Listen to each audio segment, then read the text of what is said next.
This is part 4 of a series on Autoencoder.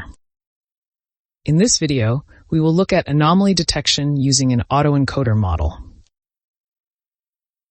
Anomaly detection is the process of identifying rare events that deviate significantly from standard behavior or patterns.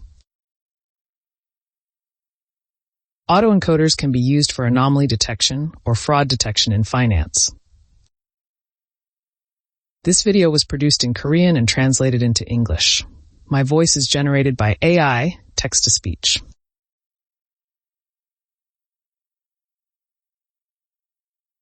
Let's detect anomalous data points in credit card transaction data. Let's first look at a credit card transaction dataset and do some pre-processing. And let's use an autoencoder model to detect data points in this dataset that are suspected of being fraudulent.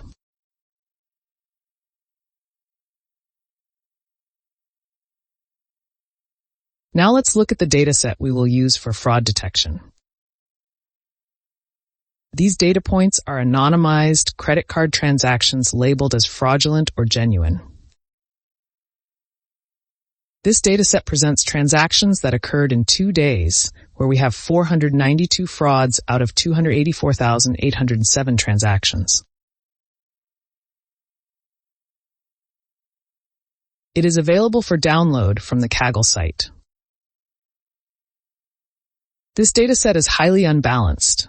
The positive class, i.e. frauds, account for 0.172% of all transactions.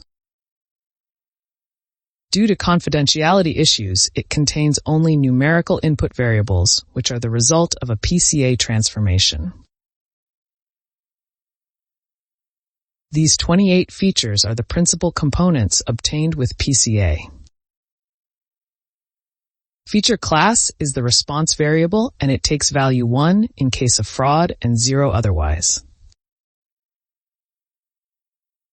Feature time contains the seconds elapsed between each transaction and the first transaction in the dataset.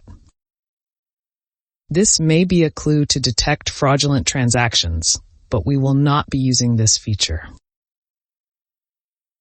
The feature amount is the transaction amount, which has not been transformed with PCA. After standardizing these features and reducing them to 2 dimensions using PCA, let's visually check the data distribution.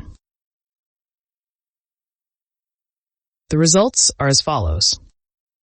Blue data points are normal transactions, and red data points are abnormal or fraudulent transactions. A total of 492 fraudulent transactions occurred. In this area, red and blue overlap.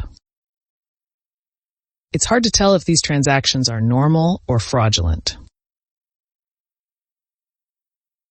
In 2-dimensional space, they may appear to overlap, but in the original multidimensional space, they may be separate from each other.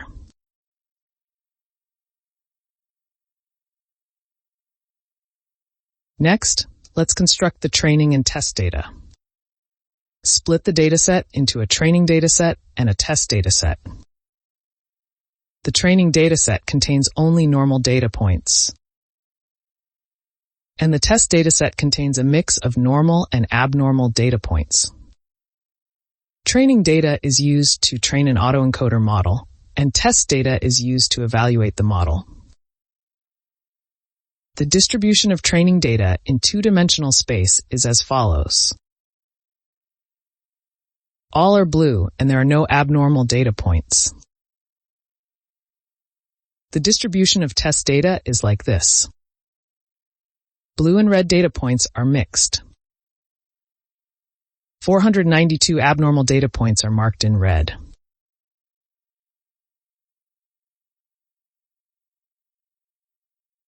Next, let's write the code to construct the training data and test data. Load the credit card CSV file. This file can be downloaded from this site. There are no missing values in this dataset. Remove the time feature and separate the 29 features and the class feature. Before constructing training and test data, let's check the distribution of the entire data. We will standardize all features. Then we create a PCA model that reduces the 29 features to 2 features. Next, we'll write a function that plots the data points in two-dimensional space. Input X is a feature set and Y is a class set. Normal data points are shown in blue, and abnormal data points are shown in red. The distribution of the entire data set is as follows.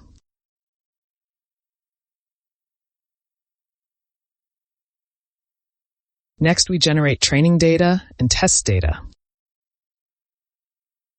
Again, the training dataset contains only normal data points, and the test dataset contains a mix of normal and abnormal data points. We use 90% of the normal data points as training data, and use the rest as test data. Standardize the training and test data. Standardize the test data using the mean and standard deviation of the training data. Visually check the distribution of training data in two-dimensional space. The results are as follows. And visually check the distribution of test data. The results are as follows. Finally, we save the training and test data for later use. We also save the PCA model that was used for dimensionality reduction.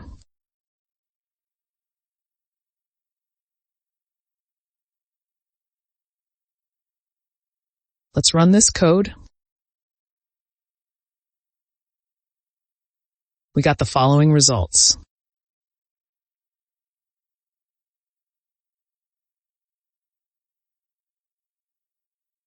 Next, we will look at the training and prediction process of an autoencoder model for fraud detection. An autoencoder model is trained only on normal card transaction data. The model learns how to reconstruct the normal data points and minimizes reconstruction errors. The shape of the training data is like this. There are 29 features. When new transaction data is fed to the trained autoencoder model, reconstructed data is output.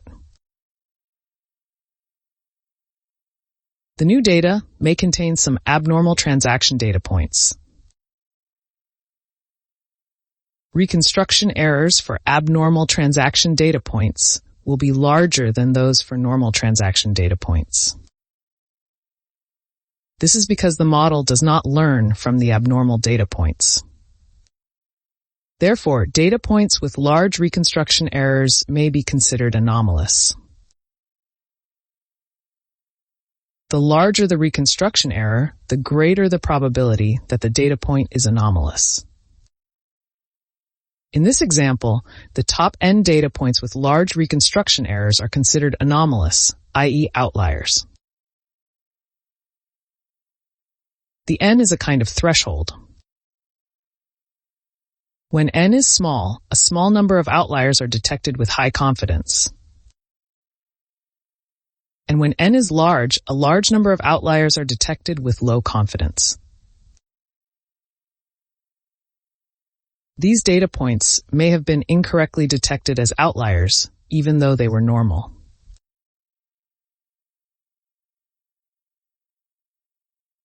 As n increases, the detection error also increases.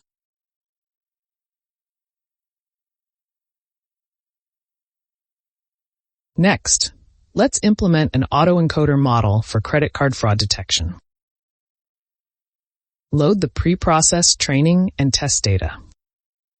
We also load the PCA model used for dimensionality reduction. This has nothing to do with the autoencoder model and is used to visually verify the fraud detection results. Build an autoencoder model for anomaly detection. This is similar to the autoencoder model previously used for dimensionality reduction.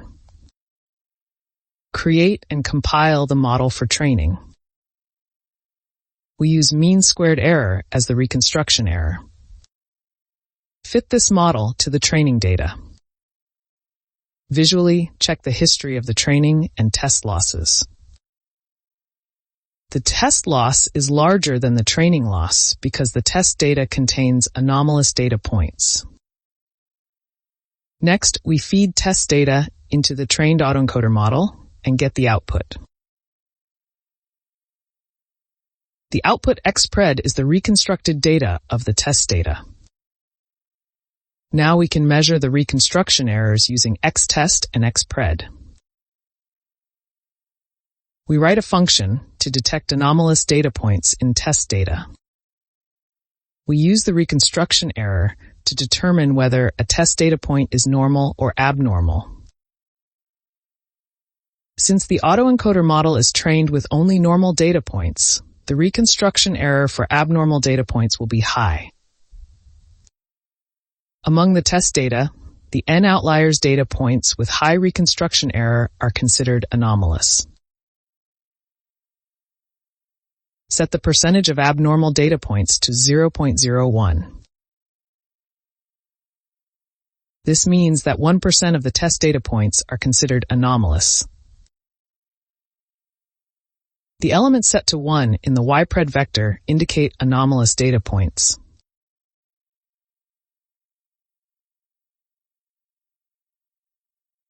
Next, we visualize the test data and prediction data as we did in the previous code.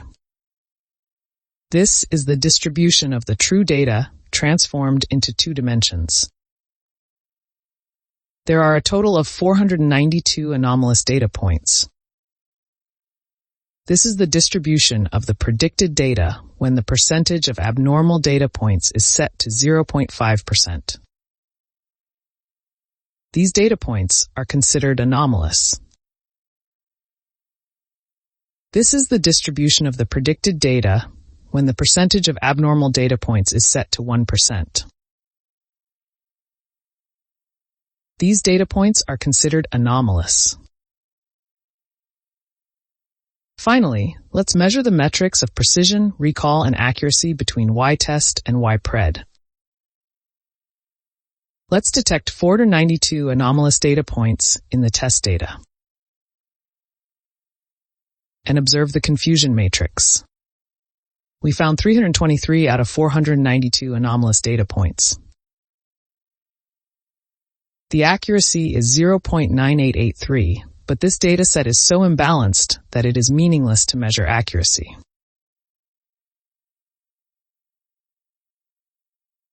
Instead, we evaluate this model using precision, recall, and F1 score. This score is 0.6565, which is 323 divided by 492.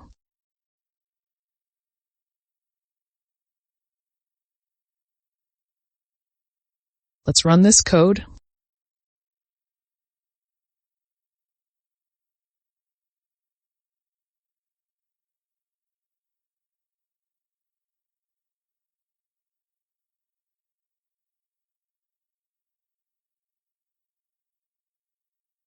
The results are as follows.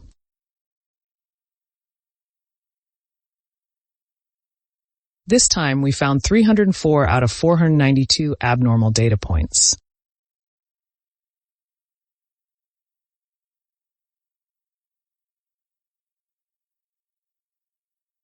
So far, we have looked at how to detect anomalies using an autoencoder model.